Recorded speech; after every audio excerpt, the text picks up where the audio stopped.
नमस्कार, मंडल news bulletin में आपका स्वागत है। आइए पेश करते हैं आज के प्रमुख व मुख्य समाचार। नागपुर के खरबी चौक स्थित एक अपार्टमेंट में देह व्यापार चलने की गुप्त सूचना मिलने पर नागपुर पुलिस ने गुरुवार की शाम छापामार कार्रवाई की तो अमरावती निवासी 35 वर्षीय विवाहित महिला भी वहां पर पुलिस के हत्थे चढ़ी, जिसके द्वारा दी गई जानकारी के मुताबिक उसके घर पर शराबी व बेरोजगार पति रहने के चलते उस पर सास ससुर व कक्षा 12वीं में पढ़ने वाले बेटे की जिम्मेदारी है। ऐसे में उसने अपनी जरूरतों को पूरा करने के लिए एक महिला से कुछ रकम उधार ली थी और उधारी की रकम अदा करने में नाकाम रहने पर उस परिचित महिला व उसके पति ने उसे देह व्यापार में धकेल दिया। इसके साथ ही यह जानकारी भी सामने आई कि उधार देने वाली महिला व उसके पति गोविंद भार्गव ने अमरावती निवासी विवाहित महिला सहित अन्य कई युवतियों को भी देह व्यापार की दलदल में धकेला है। नागपुर पुलिस की सामाजिक सुरक्षा पथक प्रमुख कविता इसारकर ने भार्गव दंपति को अपनी हिरासत में लेने के साथ ही उन्हें वाठोड़ा पुलिस के हवाले किया है। साथ ही अमरावती निवासी पीड़ित महिला से पूछताछ की जा रही है। शिवाजी शिक्षा संस्था द्वारा डॉक्टर पंजाबराव देशमुख की 60वीं पुण्यतिथि निमित्त पीडीएमसी परिसर स्थित छत्रपति शिवाजी महाराज सभागार में आयोजित कार्यक्रम के दौरान अपने विचार व्यक्त करते हुए राज्य के राजस्व मंत्री व जिला पालक मंत्री चंद्रशेखर बावनकुले द्वारा कहा गया कि आगामी 16 अप्रैल से अमरावती विमानतल पर यात्री विमान सेवा शुरू होने वाली है, जिसके बाद पश्चिम विदर्भ के विकास का नया रास्ता खुलेगा। साथ ही बहुत जल्द अमरावती से दिल्ली हेतु विमान सेवा भी शुरू की जाएगी व अन्य स्थानों की उड़ानों के लिए भी हवाई सेवा का विस्तार किया जाएगा।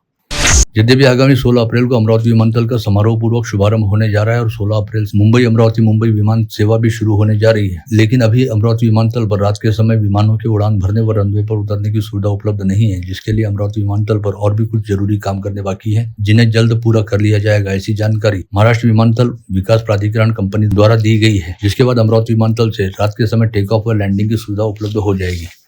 आज अमरावती जिले पर पहुंचे पालक मंत्री चंद्रशेखर बावनकुले जिलाधीश कार्यालय के वार रूम व हेलो कलेक्टर संवाद कार्यक्रम में भी मौजूद रहे। इस समय राज्यसभा सांसद अनिल बोंडे, विधायक राजेश वानखड़े, रवि राणा, केवलराम काड़े, प्रवीण तायडे, उमेश उर्फ चंदू यावलकर तथा जिलाधीश सौरभ कटियार सहित अन्य गणमान्य उपस्थित थे। कोणताही व्यक्ती, सर्वसाधारण व्यक्ती कलेक्टरच्या त्या वॉर रूम मध्ये जाईल, कलेक्टरकडे किंवा कोणती तक्रार असेल तर त्या वॉर रूम मध्ये एक नायब तहसीलदार आहे, ते तक्रार तुमची घेईल, ती तक्रार ऑनलाईन करेल, ती तक्रार ज्याच्या संबंधी आहे त्या संबंधी त्यांच्याकडे जाईल, त्यांच्याकडनं काय काम झालं ते परत मागवेल काम करून आणि ती तक्रारीची कारवाई पूर्ण करून तुम्हाला कळवेल तुमच्या अर्जाचं काय झालं। ही वॉर रूम आहे। देश के प्रथम कृषि मंत्री तथा शिक्षा महर्षि पंजाबराव उर्फ भाऊसाहेब देशमुख की 60वीं पुण्यतिथि उपलक्ष्य में श्री शिवाजी शिक्षा संस्था द्वारा पीडीएमसी परिसर स्थित छत्रपति शिवाजी महाराज सभागार में पुष्पांजलि व मानवंदना सहित एक किताब के विमोचन का कार्यक्रम आयोजित किया गया था। शिवाजी शिक्षा संस्था के अध्यक्ष हर्षवर्धन देशमुख की अध्यक्षता के तहत आयोजित इस समारोह में बतौर प्रमुख अतिथि राज्य के राजस्व मंत्री व जिला पालक मंत्री चंद्रशेखर बावनकुले तथा गृह राज्य मंत्री डॉक्टर पंकज भोयर उपस्थित थे। डॉक्टर पंजाबराव देशमुखांचा जो संकल्प होता, स्वप्न होतं शिक्षणामधून देश उभा करायचा, तर तसंच स्वप्न होतं कृषी क्षेत्रामध्ये आमूलाग्र बदल करून आपल्याला पुढच्या काळामध्ये या देशाला पुढे न्यायचं। शेतकरी शेतमजुराचा विकास झाल्याशिवाय भारताचा विकास होऊ शकत नाही, शेतकरी मजबूत झाल्याशिवाय भारत मजबूत होऊ शकत नाही, हा संकल्प डॉक्टर पंजाबराव देशमुखांनी आपल्याला दिला आहे। आणि म्हणून कुठलंही सरकार आलं त्या सरकारची पहिली जबाबदारी आहे की शेतीमधली प्रोडक्टिव्हिटी कशी वाढेल, शेतकऱ्याच्या शेतात रस्ता कसा असला पाहिजे, शेतकऱ्याच्या शेतात पाणी पोहोचलं पाहिजे, शेतकऱ्याच्या शेतात 12 तास वीज मिळाली पाहिजे। शेतकऱ्याला जर वीज दिली, पाणी दिली आणि रस्ता दिला तर शेतकरी हा आपल्या शेतातली प्रोडक्टिव्हिटी वाढवेल, 1 लाख रुपये एकरी उत्पन्न वाढवेल। आणि भाऊसाहेबांचं हेच स्वप्न होतं की या देशातला शेतकरी समृद्ध झाला पाहिजे, तो आधुनिकरणाकरता गेला पाहिजे, आधुनिक संकल्प करून पुढच्या काळामध्ये आपला देश हा कृषी प्रधान देश म्हणून पुढे गेला पाहिजे। याकरताही या ठिकाणी आपल्याला खऱ्या अर्थाने पुढे जाण्यासाठी गरज आहे। आज अमरावती दौरे पर पहुंचे शालेय शिक्षा राज्य मंत्री पंकज भोयर ने मनपा के सभागार में बुलाई गई बैठक के दौरान अमरावती संभाग में शिक्षा विभाग की ओर से किए जा रहे कामकाज का जायजा लिया और कहा कि शालाओं का स्तर सुधारने हेतु भौतिक व शैक्षणिक सुविधाओं को बढ़ाने पर जोर दिया जाना चाहिए, ताकि सरकारी शालाओं में भी निजी शालाओं की तरह विद्यार्थियों को गुणवत्तापूर्ण व दर्जेदार शिक्षा सुविधा उपलब्ध कराई जा सके।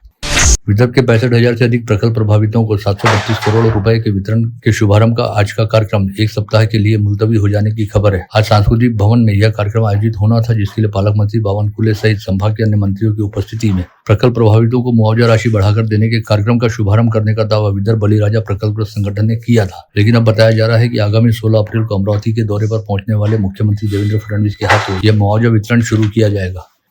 प्रहार जनशक्ति पार्टी के मुखिया व पूर्व मंत्री बच्चू कडू ने किसान कर्ज माफी के लिए कल शुक्रवार 11 अप्रैल को मशाल आंदोलन करने का ऐलान किया है। खुद बच्चू कडू राज्य के कृषि मंत्री मानिक कोकाटे के नासिक स्थित निवास स्थान के सामने आधी रात को मशाल आंदोलन करेंगे। यह घोषणा करने के साथ ही बच्चू कडू ने आरोप लगाया कि सरकार ने चुनाव के समय कर्ज माफी का आश्वासन दिया था, जिसे पूरा नहीं किया गया।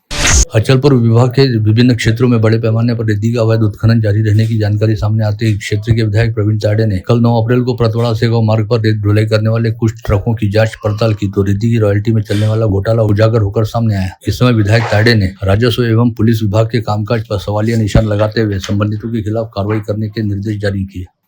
PR पोटे पाटिल एजुकेशनल ग्रुप के अध्यक्ष, भारतीय जनता पार्टी के शहराध्यक्ष व पूर्व मंत्री प्रवीण पोटे पाटिल ने अपने माता पिता सूर्यकांता देवी व रामचंद्र पोटे पाटिल की स्मृति में PDMC में 8 डायलिसिस मशीन प्रदान की। 2 मशीनें अन्य अस्पतालों को प्रदान की जाएंगी। PDMC में डायलिसिस यूनिट का लोकार्पण आज दोपहर पालक मंत्री चंद्रशेखर बावनकुले के हाथों किया गया।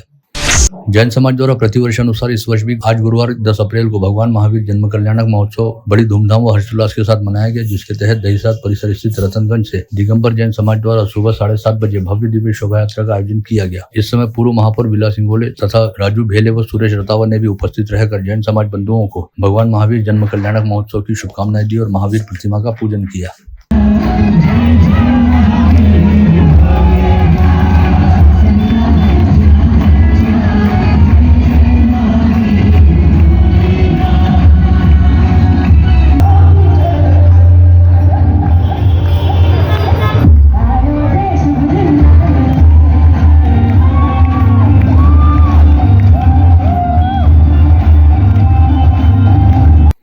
भगवान महावीर जन्मोत्सव के निमित्त बर्तन बाजार स्थित श्वेतांबर जैन मंदिर से आज सुबह भव्य शोभा यात्रा का आयोजन किया गया, जिसमें जैन समाज बंधुओं ने बड़े हर्षोल्लास के साथ हिस्सा लिया। यह शोभा यात्रा शहर के विभिन्न चौक चौराहों से होकर गुजरी और तथा जयस्तंभ चौक स्थित अहिंसा चक्र के समक्ष पहुंची।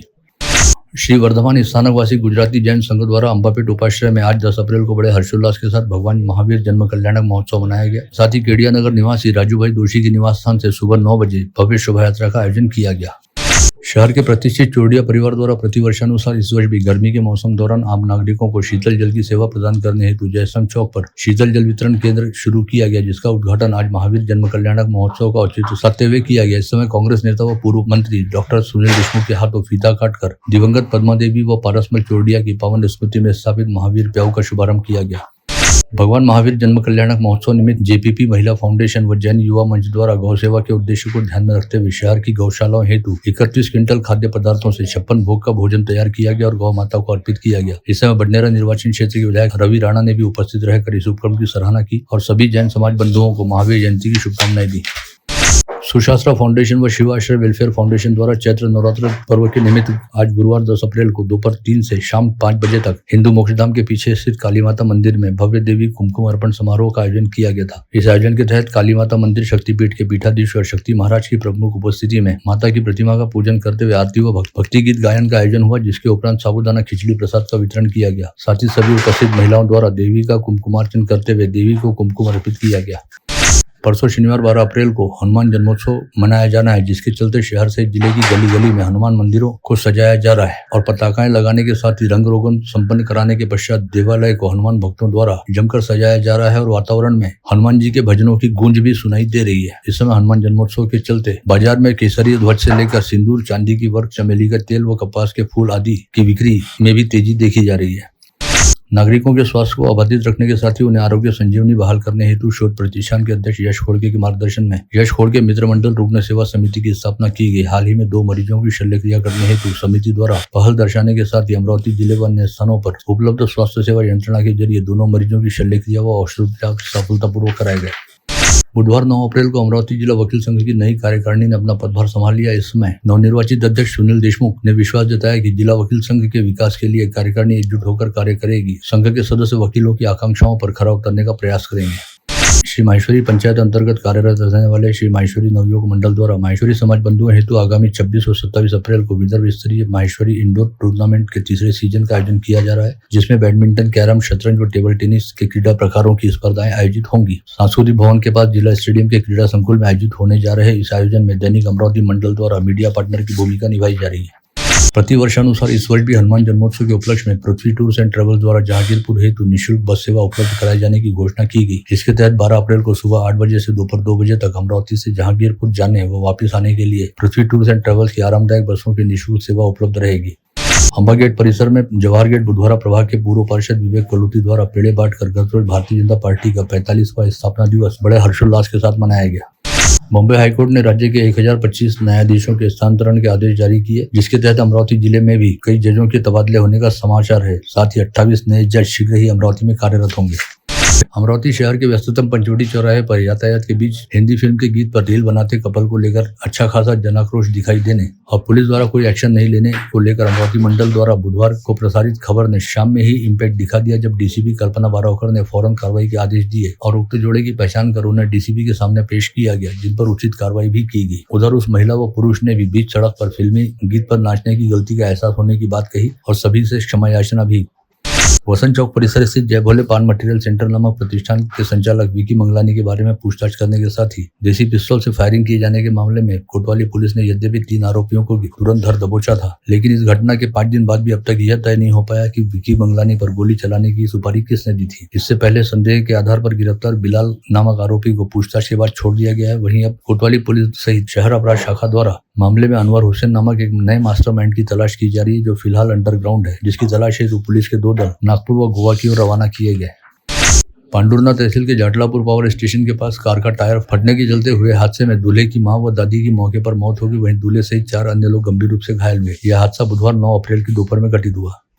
नागपुर गेट थाना क्षेत्र के अलीम नगर लालखड़ी के गली नंबर 2 में बुधवार की रात 9 बजे पुरानी रंजिश के चलते 35 वर्षीय युवक पर 6 युवकों ने मिलकर तीक्ष्ण हथियार के साथ जानलेवा हमला कर उसकी हत्या करने का प्रयास किया। हमले में घायल युवक का नाम लियाकत अली अमानत अली बताया गया है, जिस पर हमला करने वालों की तलाश जारी है। नागपुर गेट पुलिस मामले की जाँच कर रही है।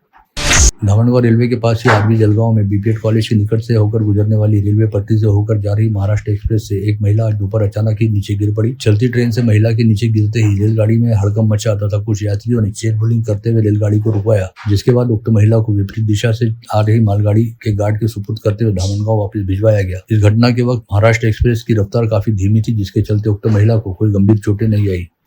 दस्तूरनगर परिसर निवासी अशोक खाकरे नामक व्यक्ति के लिए एक अज्ञात व्यक्ति को लिफ्ट देना भारी पड़ गया, क्योंकि बीच रास्ते में हुए हादसे का फायदा उठाकर लिफ्ट मांगने वाला व्यक्ति अशोक खाकरे का दोपहिया वाहन लेकर भाग गया। फैजलपुरा पुलिस मामले की जांच कर रही है। गाड़गेनगर थाना अंतर्गत एक नाबालिग युवती पर एक तरफा प्रेम में युवक ने विवाह के लिए दबाव डालते हुए मंगलवार को उस पर चाकू से हमला किया। युवती को इलाज के लिए अस्पताल में भर्ती कराया गया है। पुलिस ने आरोपी लखन बाविस्कर को संदेह के आधार पर पकड़ा है। पैराडाइज कॉलोनी परिसर में 4 अप्रैल की शाम फाइनेंस कंपनी में कार्यरत शिव कुमार कोटर नामक कर्मचारी को चाकू का भय दिखाकर 40,000 रुपए से लूट लिया गया। गाड़गेनगर पुलिस के डीबी स्क्वाड ने 2 कुख्यातों को गिरफ्तार किया, जिनके नाम शुभम चौधरी व रोहन माने बताए गए। ग्रामीण पुलिस मुख्यालय की विशेष शाखा के पास प्रस्तुत किया गया चरित्र जांच प्रमाण पत्र फर्जी निकला। यह घटना 7 अप्रैल की दोपहर उजागर हुई। विशेष शाखा की महिला कर्मचारी की शिकायत पर गाड़गेनगर पुलिस ने अचलपुर निवासी गजानन सावरकर के खिलाफ जालसाजी का मामला दर्ज किया।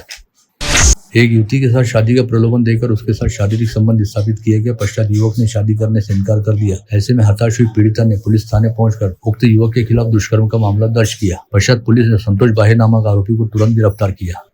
पुरानी दावत के चलते 20 वर्षीय महाविद्यालयीन छात्र पर 2 नाबालिगों सहित 5 युवकों ने चाकू से जानलेवा हमला कर उसकी हत्या करने का प्रयास किया। गंभीर रूप से घायल प्रणय माहुलकर नामक छात्र को शहर के एक निजी अस्पताल में भर्ती किया गया है।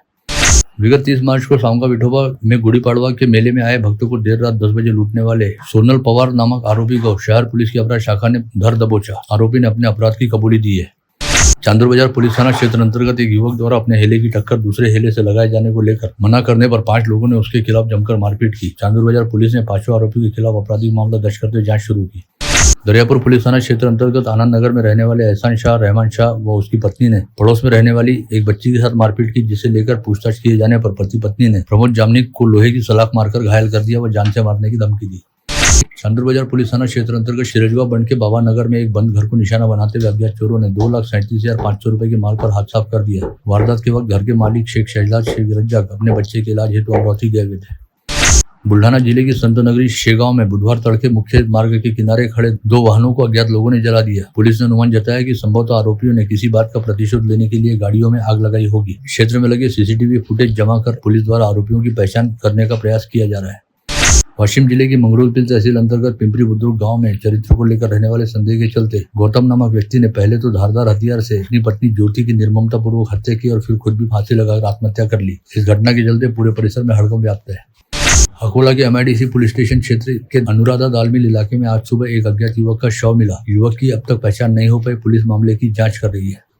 अकोला शहर के उमरी परिसर में एक कार चालक ने लापरवाही से अपना वाहन चलाते हुए सामने से आ रहे मोटरसाइकिल सवार को उड़ा दिया, जिसके बाद वो घटनास्थल से फरार होने का प्रयास कर रहा था, लेकिन उसकी कार के अगले हिस्से में मोटरसाइकिल फंसी रहेगी तो वह काफी दूर तक उसे घसीटता हुआ लेकर चला गया। यह दृश्य देखकर संतप्त हुए नागरिकों ने कार का पीछा कर उसे रोका और कार की जमकर तोड़फोड़ की। इस हादसे में मोटरसाइकिल सवार गंभीर रूप से घायल हुआ। बुल्ढाना जिले के मलकापुर में निजी अस्पताल द्वारा 40,000 रुपए का बिल बकाया रहने से एक बुजुर्ग व्यक्ति के शव को 6 घंटे रोककर रखा गया। पश्चात अस्पताल में तोड़फोड़ करने की धमकी शिवसेना उबाटा के नेताओं ने दी तो अस्पताल प्रशासन ने सुबह 9:45 बजे पार्थिव बुजुर्ग के परिजनों को सौंपा।